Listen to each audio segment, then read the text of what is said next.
Cuando tú sirves a Dios de forma interna, tú no sabes si un abrazo tuyo le va a cambiar el día a una persona que viene desesperada. Tú no sabes si una sonrisa tuya le va a cambiar la manera de pensar a alguien allá afuera que necesita de Dios. ¿Sabes? La gente está necesitada de amor, pero de amor real. Durante este mes de agosto estamos celebrando, ¿cuántos años? 5. ¿Quién puede decir yo estuve desde el principio? Unos cuantos, ¿verdad? Estuvimos, recuerda, el primer servicio, estuvimos aproximadamente 25 personas y Dios ha sido fiel, Dios ha sido bueno, Dios ha sido, híjole, su misericordia ha sido impresionante y su fidelidad también con nosotros. Y bueno, cada mes de agosto hacemos una pequeña, tocamos temas que hagan referencia a lo que somos como iglesia, para que usted pueda saber que como cuerpo, sí, somos hermanos en Cristo, somos el cuerpo de Cristo, pero es muy bueno que también sepamos en dónde Dios nos ha plantado, que conozcamos a cuál barco nos trepamos y hacia dónde va ese barco. ¿Por qué? Porque de esa manera, cada quien con su remo va jalando y va remando hacia el mismo lugar a donde vamos nosotros, ¿no? Como pastores. Entonces, quiero compartir contigo a grandes rasgos parte de lo que hemos de la visión que Dios ha puesto en nuestros corazones. Y quiero comenzar con Efesios 4:16, por favor, en la pantalla. Dice, no, ese no es, Efesios. Dice, de quien todo el cuerpo, bien concertado y unido entre sí por todas las coyunturas que se ayudan mutuamente, según la actividad propia de cada miembro, recibe su crecimiento para ir edificándose en amor. ¿Lo quieren leer conmigo, por favor? 1, 2, 3. De quien todo el cuerpo, bien concertado y unido entre sí por todas las coyunturas que se ayudan mutuamente, según la actividad propia de cada miembro, recibe su crecimiento para ir edificándose en amor. Este texto fue escrito hace miles de años. Y este texto fue escrito para toda la iglesia de aquel entonces. Obviamente hoy es palabra de Dios para nosotros y sigue siendo un texto para la iglesia en el mundo entero. En todo el mundo hay iglesias donde se busca la presencia de Dios, donde se adora. Cada iglesia con su respectivo propósito, su respectiva visión. Pero este texto nos hace ver que todos formamos parte de un solo cuerpo. Y que todo el cuerpo de Cristo, por ejemplo, 1 Corintios nos dice que Dios da diferentes dones, diferentes manifestaciones y diferentes ministerios. Nuevamente, ¿qué nos da Dios? Diferentes, ya me perdí, diferentes operaciones, diferentes ministerios y diferentes, la otra palabra se me fue, bueno, diferentes dones, sí. Dios nos da, pero dice que el Señor es el mismo. Entonces, el cuerpo de Cristo en todo el mundo tiene diferentes formas de trabajar, diferentes formas de hacer la obra de Dios. Sabes, muchas veces nosotros no hemos comprendido, a veces como iglesias caemos en el error de compararnos y de decir, bueno, ¿por qué en nuestra iglesia no sirven, por ejemplo, con los drogadictos? ¿Por qué en nuestra iglesia no hay un centro de rehabilitación? ¿Por qué en nuestra iglesia no trabajan con ministerio en las cárceles? ¿Por qué en nuestra iglesia no se trabaja con ministerios de orfanatos, etcétera? Hay tantas iglesias que tienen diferentes áreas trabajando. Y una de las cosas que nosotros tenemos que entender como parte del cuerpo de Cristo es que todos tenemos una asignación. Vamos por partes para ir comprendiendo. Dios tiene, a lo largo de la Biblia, dice la Biblia que Dios llama, Dios escoge y Dios elige. ¿Cómo? Dios llama, Dios escoge y Dios elige. Esto quiere decir que Dios tiene diferente tarea para absolutamente cada persona que ha creído en Él. Entonces, hay 3 formas en las que Dios llama o escoge. Uno es el llamado general. Otro es el llamado colectivo y otro es el llamado individual. ¿Cuál es el llamado general? Es, por ejemplo, aquella instrucción que Jesús dio cuando dijo, vayan y hagan discípulos a todas las naciones, bautizándolos en el nombre del Padre, del Hijo y del Espíritu Santo. El otro texto en el libro de los Hechos, cuando Jesús ya había ascendido al cielo, dice que él dijo, esperen a que venga sobre ustedes el Espíritu Santo. El Espíritu Santo les dará poder. Y luego otra parte del libro de los Hechos, dice, sean testigos en Jerusalén, en Judea, en Samaria y hasta lo último de la tierra. Eso es una asignación general para todo aquel en el mundo, en cualquier país, a lo largo de la historia. Todos tenemos que acatar esto como una asignación, como un orden, como un llamado, como un propósito de Dios. Nadie que haya en alguna ocasión dicho, Señor, te recibo en mi corazón, creo que tú eres el Hijo de Dios, quiero caminar contigo, quiero que seas el Señor de mi vida.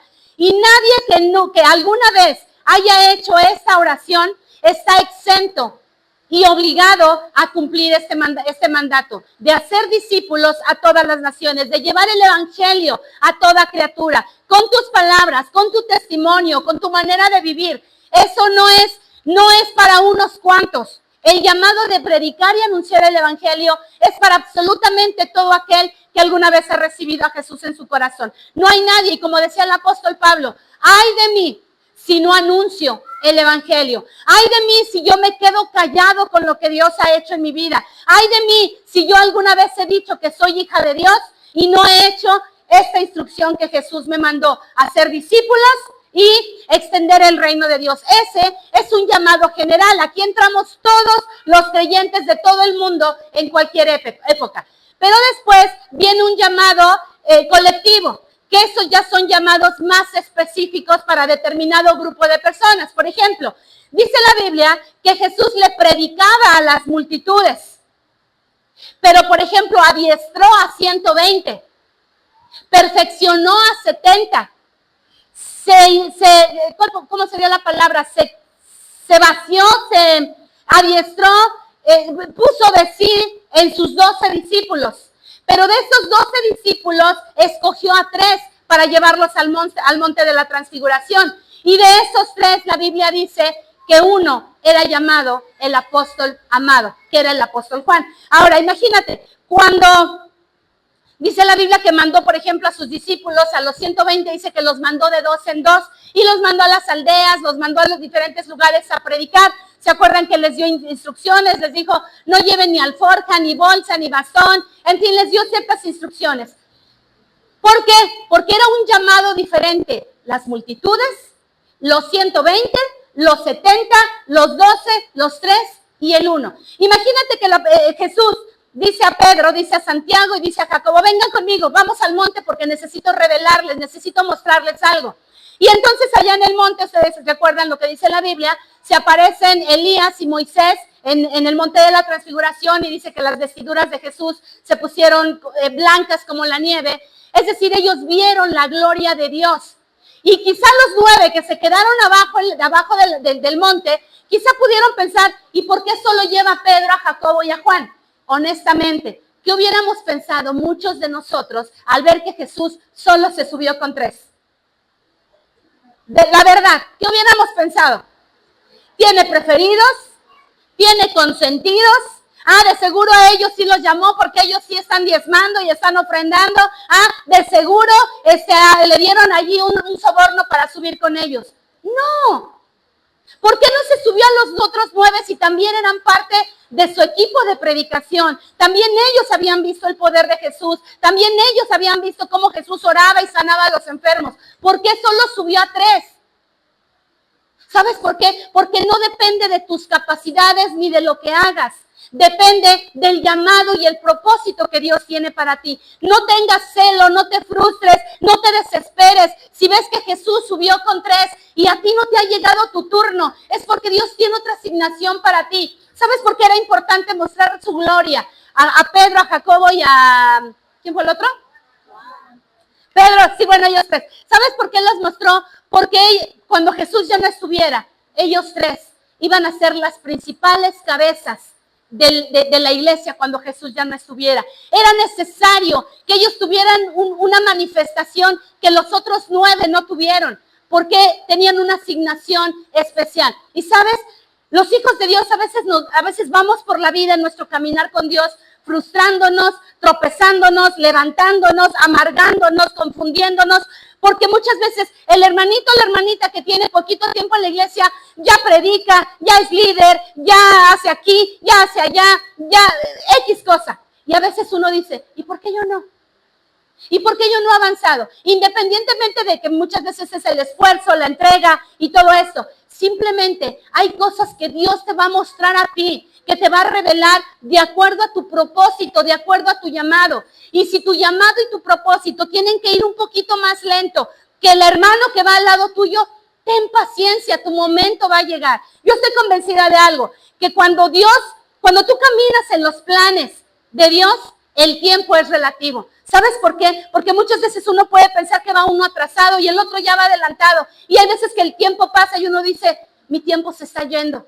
Mi tiempo se está yendo y no he avanzado, no he conquistado, no he visto esto, no he visto aquello. Pero sabes, en Dios el tiempo es relativo, porque cuando tu momento llega, si a Dios le place, rebasas al otro en el buen sentido de la palabra. No estoy hablando de competencia. Estoy hablando de que cada quien tiene una asignación y un propósito que va a cumplir a su manera y a su modo. Pero ¿qué es lo que pasa? Que a veces nosotros, pues bueno, caemos en una especie de comparación, ¿no? El estar comparando nuestra iglesia, nuestro matrimonio, nuestra vida personal con lo que Dios está haciendo con otras personas, y es algo que tenemos que aprender. Entonces, hay llamados colectivos, pero hay llamados individuales. Los colectivos son grupales. A lo mejor aquí podemos estar hablando de... ahorita en la reunión que tuvimos con los equipos de servicio, les decía yo algo. En estos últimos meses ha estado, no sé, en mi cabeza dando vueltas esta enseñanza que escuchamos algunos meses, porque es bien importante saber cuál es mi papel dentro de la obra de Dios. Aarón tenía 3 hijos. Ustedes saben que la tribu de Leví fue seleccionada para que solo la tribu de Leví sirviera dentro del tabernáculo. Todas estaban asignados para servir a Dios, para ofrecer ofrendas y hacer todo lo que tenía que ver con la adoración, con lo sagrado en el tabernáculo. Pero dentro de la tribu de Leví estaba Aarón y él tenía 3 hijos. No recuerdo ahorita sus nombres, que son Gerson, Merari y Coat, algo así es.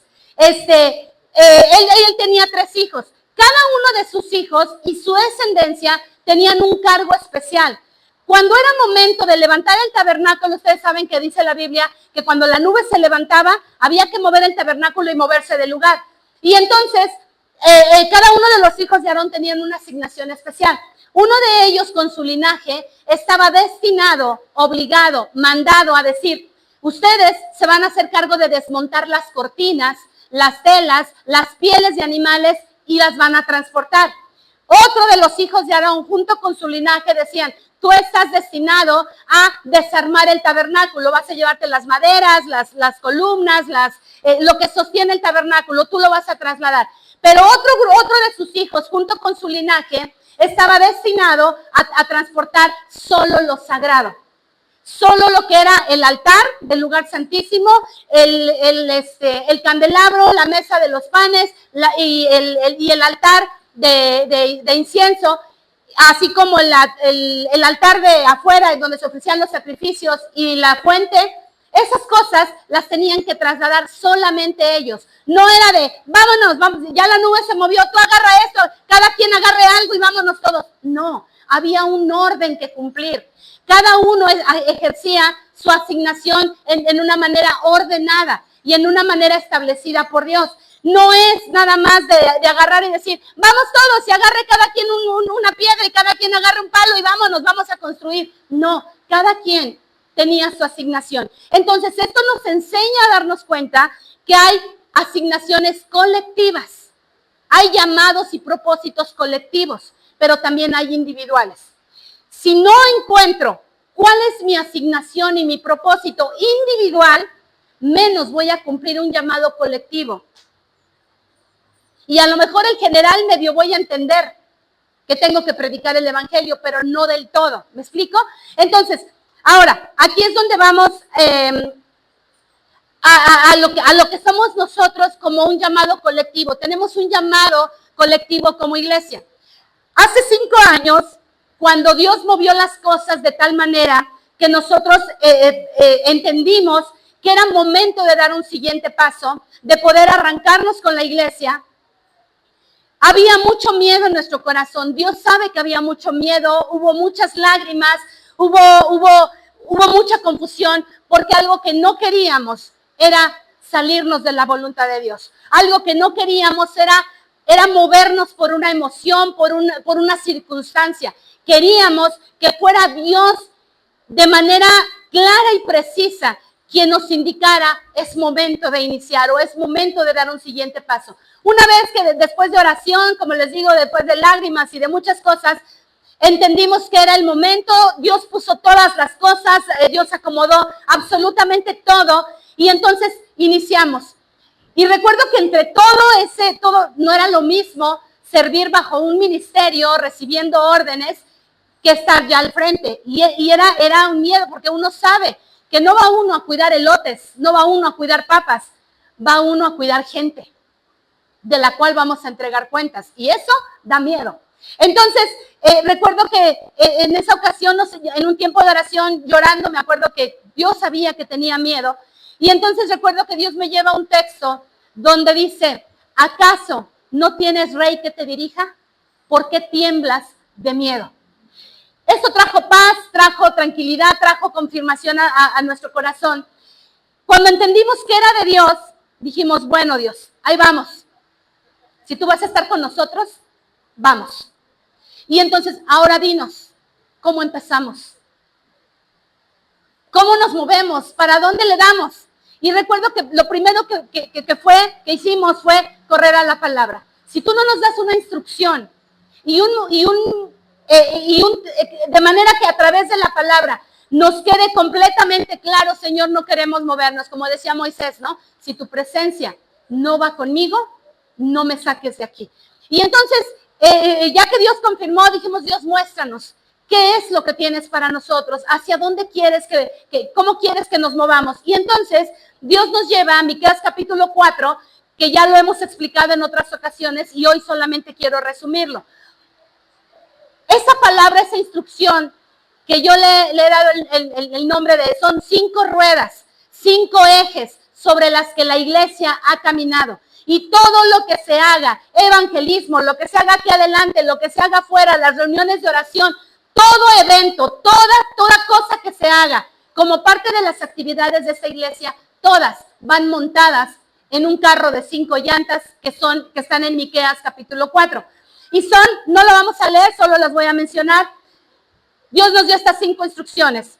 Abundante evangelismo, abundante adoración, abundante palabra, abundante servicio y abundante restauración. ¿Los quieren repetir conmigo? Abundante evangelismo, abundante adoración, abundante palabra, abundante servicio y abundante restauración. Todo lo que hacemos, desde las llamadas, desde que se atiende a una persona cuando llega, ¿a cuántos de ustedes les ha llamado Pastor Chucho, los de grupo de conexión cuando faltan un domingo? ¿A poco a los demás no les? Bueno, es que los demás no faltan, por eso no les llaman. Pero los que faltan, les llaman, no es otra cosa que buscar estas 5 cosas. Que tu vida se alinee al propósito de Dios. Y sabes, estudiando este tema respecto a lo que es el servicio, hubo algo que me llamó mucho la atención. Primero, leyendo un poquito sobre liderazgo, me llamó mucho la atención que antiguamente la palabra líder, hoy en día la palabra líder se asocia con mandar, se asocia con obedéceme, se asocia con abusos incluso muchas veces, abuso de poder, abuso de autoridad. Y leyendo primeramente sobre lo que es el liderazgo, estaba leyendo que la palabra líder en tiempos antiguos hacía referencia a un orfebre, se llaman orfebres, los que trabajan con oro, con plata, se llaman orfebres. Hace referencia a esas personas, porque cuando ellos funden el metal para llegar a ser una piedra preciosa o una pieza de oro o de plata, cuando el metal está en forma líquida, El orfebre lo que hace es retirar impurezas.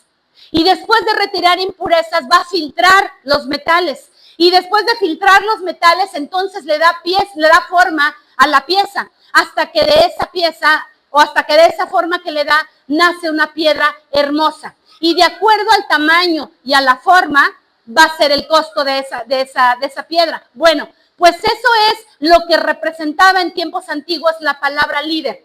Alguien, y que con el tiempo se aplicó a una persona. Pero si efectivamente la palabra líder hace referencia a alguien que purifica, a alguien que da forma, a alguien que va a dar lineamiento a cómo va a estar esa pieza, a eso se le llamaba un líder antes. Ahora imagínate si esto lo traemos a nuestra vida. Quizá si todos lo entendiéramos y entendiéramos que si yo soy líder, no es para mandar, no es para abusar, no es para decir sírvanme, tráiganme, atiéndanme, denme. No, si soy líder es porque yo estoy para buscar en ti, para quitar esas impurezas, para filtrar los metales que no te sirven. Por eso es que cuando tú entiendes ese propósito de Dios para ti y sabes que alguien lo va a hacer contigo, yo les decía hoy en la mañana, ¿sabes? El servicio a Dios conlleva mucho dolor y conlleva muchas lágrimas. Por eso es que muchos no aguantan. El servicio a Dios tiene que ver, hablando de esto del servicio, también parte de lo que estaba estudiando, pensando en esto, yo decía, bueno, hoy en día servir a Dios lo relacionamos con, no sé, aquí hablando de equipos de servicio, con los voluntarios, con las hermanas que sirven en la cocina, con los que van a evangelizar, servimos a Dios con los que tocan, los que predicamos, los que damos clase. Todos, muchos estamos sirviendo a Dios. Pero yo decía, ¿cómo es que Dios, cuando le dice a Moisés, saca al pueblo de Israel, vas a libertarlo de la esclavitud de Egipto, del faraón, le dice a Moisés, dile a faraón, deja salir a mi pueblo para que me sirva en el desierto? Está la cita que te di, Cari, por favor. La de Éxodo ya está ahí. Dice, y dile, Jehová, el Dios de los hebreos, me ha enviado a ti, diciendo, deja ir a mi pueblo para que me sirva en el desierto. Y he aquí que hasta ahora no has querido ir. ¿Para qué quería Dios a su pueblo? ¿Para qué quería Dios liberarlo? Para que le sirviera, ¿en dónde? En el desierto. Pensando yo en esto, yo decía, bueno, para que me sirva en el desierto. ¿Cómo se sirve a Dios en el desierto? Yo pensé, porque hoy en día el servicio a Dios lo relacionamos con lo que hacemos para Él. Y eso es solo una parte. Cuando yo me meto a estudiar qué significa servir a Dios en el desierto, me encuentro con que, incluso para no apuntar todo el significado, déjame te lo leo. Ve lo que significa servir a Dios en el desierto, lo que representa esta frase. Significa experimentar un periodo de dificultad, soledad y prueba, donde se busca la guía y la fortaleza de Dios, aprendiendo a depender completamente de Él. Es un tiempo de purificación y crecimiento espiritual, donde se fortalecen la fe y la relación con Dios, a menudo a través de la reflexión, la oración y la búsqueda de su voluntad. Y entonces entiendo que servir a Dios, cuando servimos a Dios, no solo es con lo que hacemos, es con lo que empieza a suceder dentro. Cuando tú empiezas a crecer en dependencia de Dios, cuando empiezas a crecer en fe, cuando empiezas a crecer, a entender que si hay lágrimas, que si hay pruebas, que si hay luchas, que si hay ataques del enemigo y que hay muchas cosas en nuestro transitar por el desierto para llegar a la presencia de Dios, cuando entiendes que servir a Dios no solo es lo que haces, sino lo que está sucediendo aquí adentro, tu perspectiva de seguir a Dios va a cambiar. Porque a Dios se sirve desde adentro. A Dios, aquí me queda claro que entonces parte del servicio a Dios está implícito el congregarte. Porque el congregarte no solo es venir a sentarte, a escuchar y a cantar un rato y decir ya cumplí. Congregarte tiene que ver con ser entrenado para vivir. Congregarte tiene que ver con las herramientas que Dios te da, con la sabiduría que Él te da para que aprendas a vivir la vida allá afuera, para que aprendas a tomar con sabiduría cada golpe que la vida te da. Porque a veces creemos que seguir a Dios es pues los problemas se acabaron y seguir a Dios es todo, es dicha y felicidad. No es cierto. ¿O alguien todo ha sido dicha y felicidad, seguir a Dios? No es cierto. Seguir a Dios va acompañado de muchos tropiezos, lágrimas, pruebas, tentaciones, caídas, levantadas, pecado, tiene que ver con muchas cosas. Pero ¿sabes?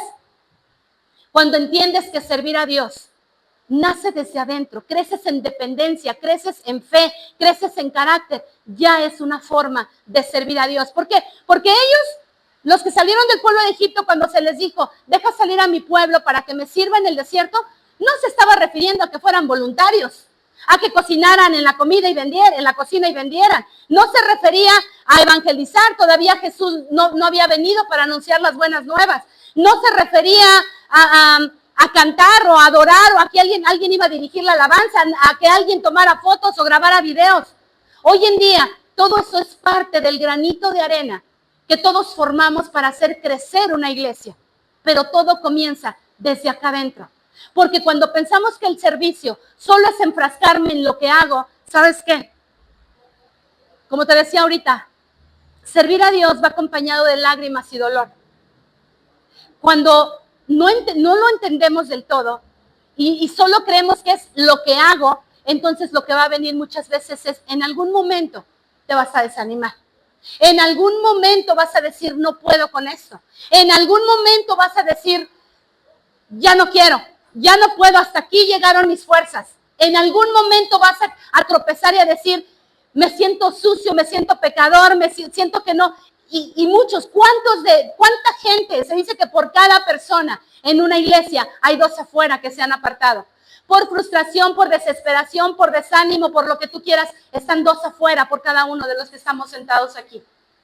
Que solo servir a Dios con mis manos, con mis pies. No, pero hay algo mucho más adentro que tiene que ver con el corazón. Ahora, servir a Dios ya con lo que somos, con los talentos, los dones, las habilidades que Dios te ha dado, se enfrasca o se forma en 2 direcciones.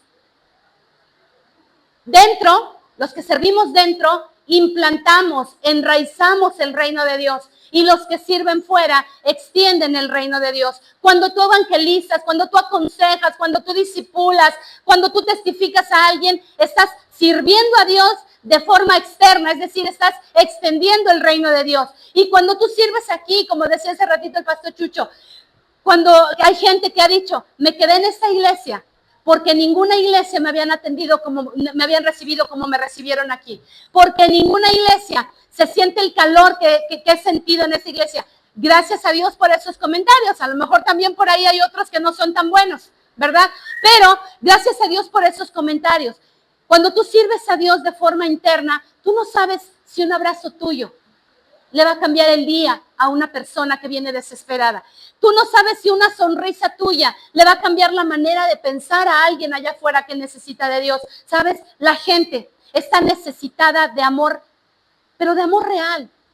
No de un amor fingido, así como las edecanes, ¿no? Que todo el tiempo tienen una sonrisa perfecta en sus labios y a veces yo las observo en los restaurantes o en algunos lugares donde hemos ido y digo, ¿cómo le hacen para estar siempre riéndose tan bonito y que no les duela la cara o la boca? Es su trabajo. Pero cuando sonreímos, cuando abrazamos, cuando saludamos con un amor genuino, ¿sabes qué? La gente lo nota, la gente lo ve. Y es una manera de servir a Dios. Entonces, dentro se extiende, se implanta, se enraiza el reino de Dios y fuera se extiende el reino de Dios. Ahora, una vez que como iglesia hace 5 años recibimos estas 5 instrucciones, todos los eventos que hacemos, toda la gente que sirve, toda está encauzada sobre estos 5 propósitos. Abundante evangelismo, abundante adoración, abundante palabra, abundante servicio y abundante restauración. Todo lo que se hace en este lugar, todos los eventos, todos son para cumplir cualquiera de estos 5 propósitos, ya sea afuera o ya sea adentro. Una vez que tuvimos esta instrucción por parte de Dios en la palabra, dijimos, ok, entonces ahora vamos a ponerle nuestro corazón a lo que queremos hacer. Y entonces nació esta visión, que quizá algunos de ustedes nunca ni siquiera la han oído. La visión de esta casa, escúchala, es extender e implantar, que ya expliqué, extender e implantar el reino de Dios en nuestra nación. Esa es la visión de esta casa llamada Su Esencia.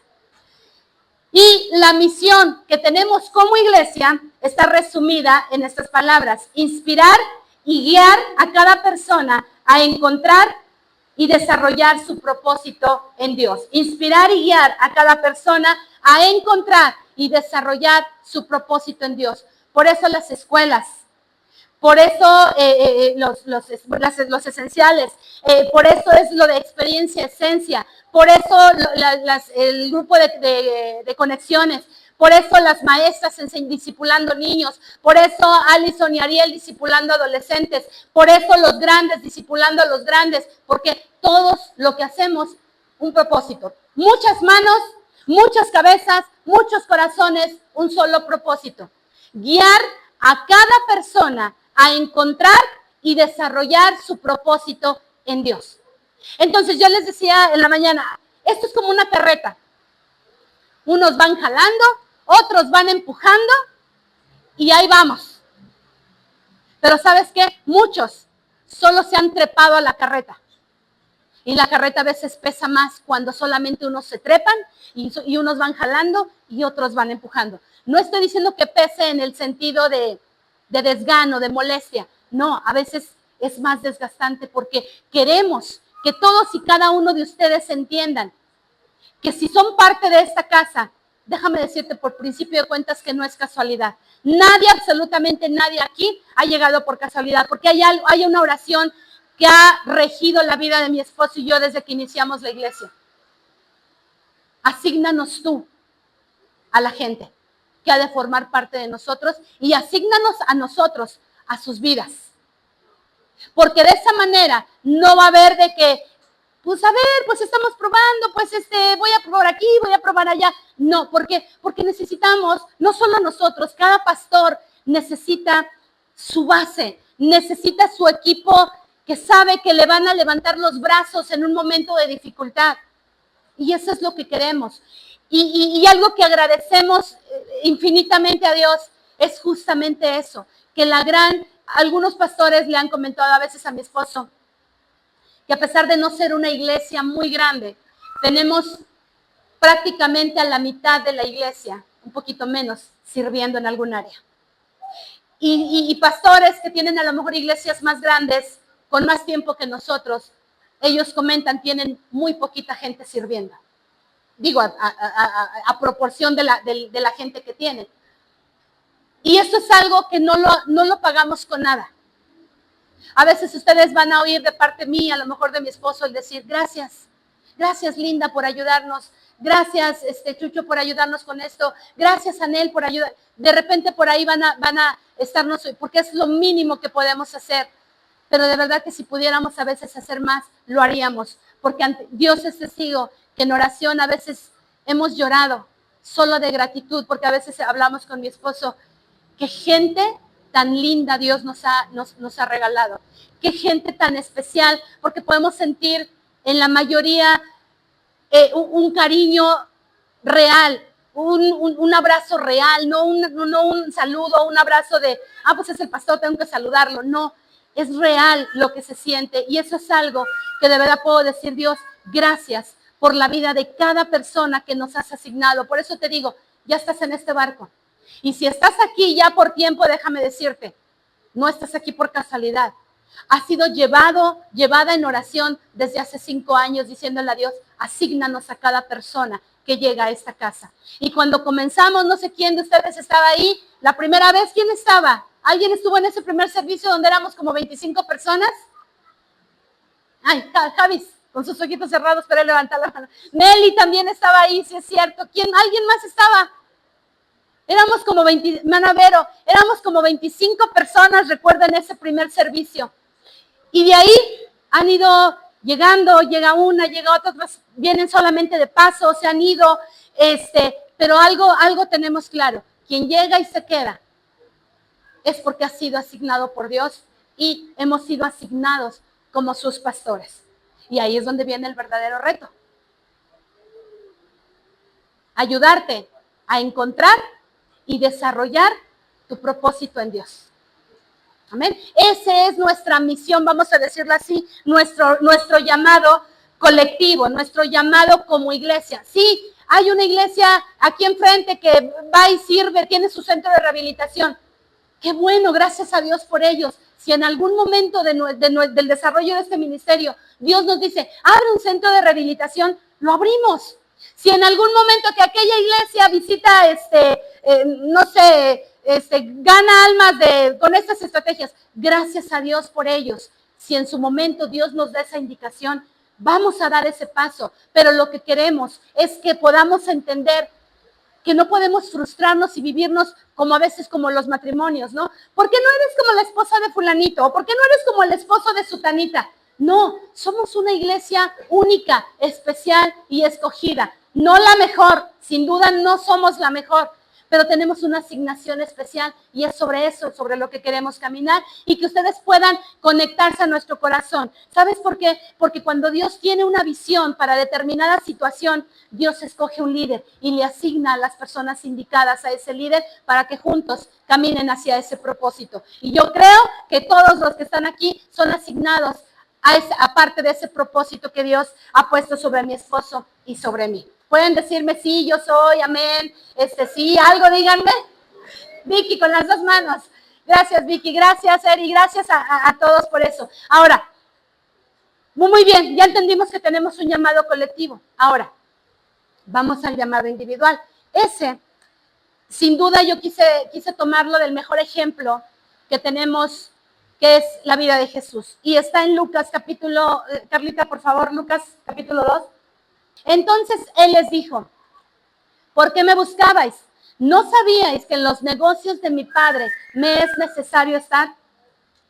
Primero, para encontrar tu asignación individual, lo primero que tienes que hacer es entender que lo primero son los negocios del Padre. Es lo primero. Ahora, no te me frustres, aquí no me se vayan a espantar y decir, no, pues es que entonces no puedo porque yo tengo que trabajar, tengo que traer dinero a mi casa, mantener a mi familia. No se me espante. Los negocios del Padre, como mencioné ahorita, no necesariamente es estar metido en la iglesia 24 horas al día. Aunque sí, como ya mencioné ahorita, parte del servicio a Dios tiene que ver con lo que nace desde adentro. Obvio, tiene que ver con congregarse. ¿Sí? Con servir, con poner tu granito de arena, la capacidad, el talento. En el tiempo del tabernáculo, me gusta que, por ejemplo, hay una parte donde dice, diles a todas las mujeres que traigan su espejo. Y con esos espejos se hizo la fuente del tabernáculo. Otra parte donde Dios les dice, pídeles a todos que traigan aretes, zarcillos, lo que tengan para la construcción del tabernáculo. A otro le dijo Dios a Moisés, trae a fulano y a sutano porque ellos tienen sabiduría en el arte de bordar y tejer, algunas mujeres también. Entonces, para construir el tabernáculo, desde el que bordaba, tejía, carpinteros, los que, ¿cómo se dice? Los que pican piedra, los que dan forma a la piedra, escultores, todos tenían un granito de arena que poner ahí. ¿Acaso Dios no podía haber hecho el tabernáculo como hizo la creación? Solamente decir la palabra y que el tabernáculo apareciera. Dios podía hacerlo. ¿Por qué no lo hizo? ¿Por qué no fue en lugar de Moisés, Noé, el que hubiera sido mandado a construir el tabernáculo? ¿Por qué no a Moisés se le instruyó construir el arca? ¿Por qué no a Moisés se le puso como rey y a David para que liberara al pueblo de Israel? ¿Por qué? Porque todos ellos tenían un propósito sumamente específico y especial. Y no nos podemos frustrar cuando vemos que nuestro propósito no es el mismo que el del hermano, que el de él, que el de ella. Porque Dios tiene un trabajo que hacer específicamente conmigo y en su momento. Entonces, Jesús dijo, en los negocios de mi Padre me es necesario estar. Es importante que tú entiendas que tú sirves a Dios cuando anuncias a alguien, cuando allá afuera el evangelio, cuando oras por alguien, cuando oras por el enfermo, cuando alivias el problema de un vecino, de un hermano, de un conocido, cuando le tiendes la mano al que está caído, cuando vas y oras por el que está deprimido, cuando vas y oras por el que está enfermo. Es una manera de servir a Dios y no necesariamente dentro de las cuatro paredes del templo. Recuerda, afuera se extiende el reino de Dios, adentro se implanta. Pero sea lo que sea que hagas, si tú sirves aquí en la iglesia, por cierto, lo menciono, el sábado 30, recuerden, tenemos una reunión aquí a las 6 de la tarde para todos los que formamos parte de algún equipo de servicio. Intercesores, maestros de niños, los de ayuda social, los de la alabanza, creativo, todos tenemos una reunión aquí para los ministerios que servimos. Entonces, sea lo que sea que hagas, enfócalo en desarrollar, en ayudar a encontrar y desarrollar el propósito en Dios de cada persona que está a tu alrededor. Cumple tu función poniendo a tu Padre Celestial en primer lugar. Ahora, siguiente texto, por favor. Jesús tenía bien claro que lo más importante en su vida eran los negocios de su Padre. En segundo lugar dice, y descendió con ellos y volvió a Nazaret y estaba como sujeto a ellos. ¿Sabes? Jesús no se plantó en el papel de decir, bueno, yo soy el Hijo de Dios, yo soy el Hijo del Creador del mundo. Dice que estaba sujeto a ellos. ¿Sabes? Una de las mejores maneras de desarrollar tu propósito es siempre reconociendo a una autoridad. Reconociendo la autoridad que Dios pone sobre ti. Un día nos lo planteaban de esta manera. Una autoridad ya recorrió el camino que tú estás recorriendo y lo único que va a ayudarte es a que el camino sea más corto de lo que fue para él. Eso es reconocer una autoridad y tener y aceptar una mentoría que se nos facilite el camino hacia nuestro propósito. Jesús pudo haber dicho, bueno, yo soy hijo del Creador, yo soy hijo de Dios. ¿Qué podía haberle hecho falta a Jesús? Eso no le dio autoridad para rebelarse contra sus padres, sino por el contrario, dice que estaba sujeto a ellos. Sin embargo, se lo dejó claros a sus padres. En los negocios de mi Padre me es necesario estar.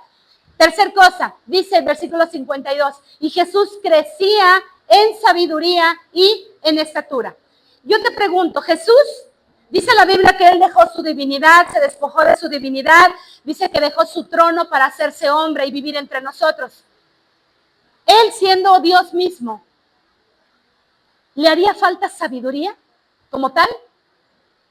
Era hijo del Padre, ya sabía todo. ¿Por qué dice la Biblia que Jesús crecía en sabiduría y en estatura? ¿Sabes por qué? Porque al hacerse hombre, reconoció que necesitaba la sabiduría que sus padres le aportaran. Necesitaba la sabiduría de los rabinos de su época. Necesitaba la sabiduría de la experiencia que iba a agarrar a lo largo de su vida. Jesús inició su vida como un ser humano común y corriente. También lloró cuando quería leche. También lloró cuando le salieron los dientes. También María le tuvo que cambiar el pañal y quizá en alguna ocasión se rozó y le tuvo que poner ahí harina, no sé qué le pondría en aquellos tiempos. También Jesús seguramente cuando empezó a caminar se cayó y se raspó la rodilla y se hizo un chipote en la cabeza. También Jesús cuando creció quizás se vio tentado a ser el adolescente rebelde y rezongón quizá contra sus padres. No quiero decir con eso que lo hizo, porque él sabía cuál era su papel. Dice que fue tentado en todo, según nuestra naturaleza, pero sin pecar. Entonces, Jesús fue tentado, fue todo formado desde el mismo vientre de María hasta los 33 años que volvió a su lugar, que era el cielo. Jesús, todos esos 33 años, creció en estatura, pero también adquirió sabiduría. Dice, y es decir, aquí podemos ver en Jesús, amaba a Dios por sobre todas las cosas. Amaba a sus padres. Se amaba a sí mismo y amaba a los demás. Porque ahí dice, y crecía en gracia para con Dios y los hombres. Para crecer en gracia delante de los hombres era porque él amaba a los hombres. Jesús amaba a Dios por sobre todas las cosas. Amaba a sus padres. Se amaba a sí mismo y amaba a los demás. Creo que este es el patrón, el mejor patrón que podríamos encontrar para entender que yo tengo una asignación individual dentro de esta casa. Que tengo una asignación única que no la tiene la persona que está a tu lado. Y que no estás compitiendo ni envidiándole a nadie. Todos, es como alguien dijo una vez, en un árbol de mango nacen muchos manguitos, pero al cabo de las semanas, unos crecieron más rápido que los otros. y otros nacen mucho después, porque un árbol no da frutos todos al mismo tiempo, todos a su paso. Entonces, estas 4 cosas creo que nos pueden ayudar para entender que yo tengo un propósito único como persona. Si yo alineo ese propósito en base a estas 4 cosas, yo voy a entender que tengo un propósito individual, pero que formo parte de un llamado colectivo, que es esta casa. Y al entender que tengo un llamado colectivo que es especial para esta casa, yo voy a entender que tengo un llamado en todo el mundo junto con otras iglesias. Y no estamos compitiendo unas con otras. Estamos todos desde su trinchera en una misma guerra, ganando, quitándole almas al diablo, quitándole almas al infierno y ganando almas para enviarlas al cielo. Eso es lo que estamos haciendo. Cada quien desde su lugar, cada quien en su manera, cada quien con sus herramientas, cada quien con la visión que le dio a cada pastor. Pero lo importante es entender que no es una competencia. Respetemos, honremos, admiremos el trabajo de cada quien y concentrémonos en lo que Dios nos llamó a cada uno de nosotros, porque eso es lo que va a traer recompensa. Pónganse de pie, por favor.